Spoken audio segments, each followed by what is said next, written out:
ফজরের নামাজের পরে পশ্চিম দিকে মুখ করে 3 দিন এই ছোট্ট আমলটি করলে কি হয় জানলে আপনি অবাক হয়ে যাবেন। আপনার রিজিকের দরজা আল্লাহ খুলে দিবেন, পেরেশানি আল্লাহ দূর করে দিবেন।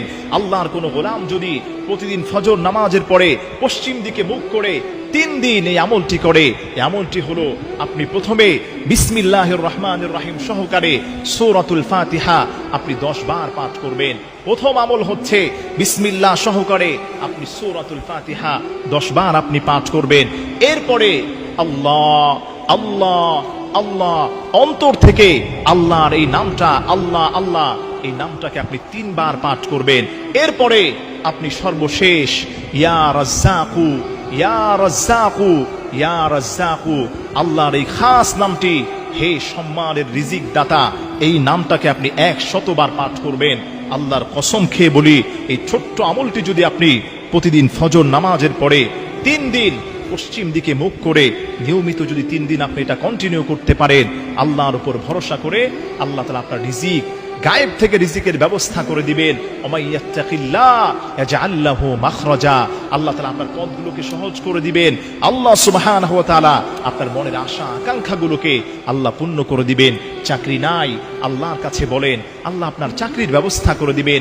মেয়েটার বিয়ে দিতে পারছেন না, আল্লাহর কাছে আপনি বলেন, আল্লাহ মেয়ের বিয়ের ব্যবস্থা করে দিবেন। ব্যবসায় লোকসান হচ্ছে, আল্লাহর কাছে আপনি বলেন, আল্লাহ লাভবান করে দিবেন।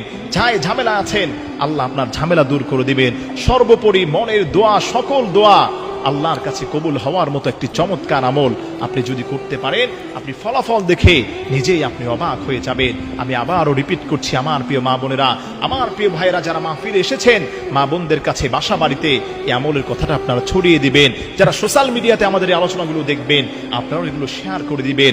শেয়ার করার দ্বারা আপনার আমল নামায়ও আল্লাহ সুবহানাহু ওয়া তাআলা পর্যাপ্ত পরিমাণ সওয়াব দিয়ে আপনাকে ধন্য করে দিবেন। সেই আমলটি হলো প্রতিদিন ফজর নামাজের পরে পশ্চিম দিকে কিবলামুখী হয়ে আপনি 3 দিন ফজর নামাজের পরে প্রথমে বিসমিল্লাহির রহমানির রহিম বিসমিল্লাহ সহকারে সূরা ফাতিহা আপনি 10 বার পাঠ করবেন। তার কারণ হলো সূরা ফাতিহা হচ্ছে পুরো কোরআনের সারনির্যাস। আল্লাহ তাআলা এই কোরআনটাকে সূরা ফাতিহার মধ্যে যা আল্লাহ দিয়েছেন, এই আয়াতগুলোর মধ্যে পুরো কোরআনের সারনির্যাস আল্লাহ তাআলা দিয়ে দিয়েছেন। বিসমিল্লাহ সহকারে 10 বার সূরাতুল ফাতিহা পড়বেন। এরপরে অন্তর থেকে আল্লাহ আল্লাহ আল্লাহ এই আল্লাহ তাআলার নামটি আপনি 3 বার পাঠ করবেন। এরপরে 100 বার আপনি পড়বেন ইয়া রাজ্জাকু ইয়া রাজ্জাকু ইয়া রাজ্জাকু, হে সম্মানের রিজিক দাতা, আল্লাহ আপনার কপাল খুলে দিবেন, ভাগ্য খুলে দিবেন। আপনি যদি সকালটাকে ভাবে সকাল শুরু করতে পারেন, সারাটি দিন রহমত বরকত সাকিনা দিয়ে আল্লাহ তাআলা আপনার ঘরটাকে আল্লাহ তাআলা ধন্য করে দিবেন। কোনো মা বোনেরা যদি সকালে উঠেই এই কাজগুলো করতে পারে, আল্লাহ তার কপালটাকে খুলে দিবেন। আল্লাহ সুবহানাহু ওয়া তাআলা আমাদের সবাইকে বেশি থেকে বেশি আমলটি করার তৌফিক আল্লাহ দান করেন।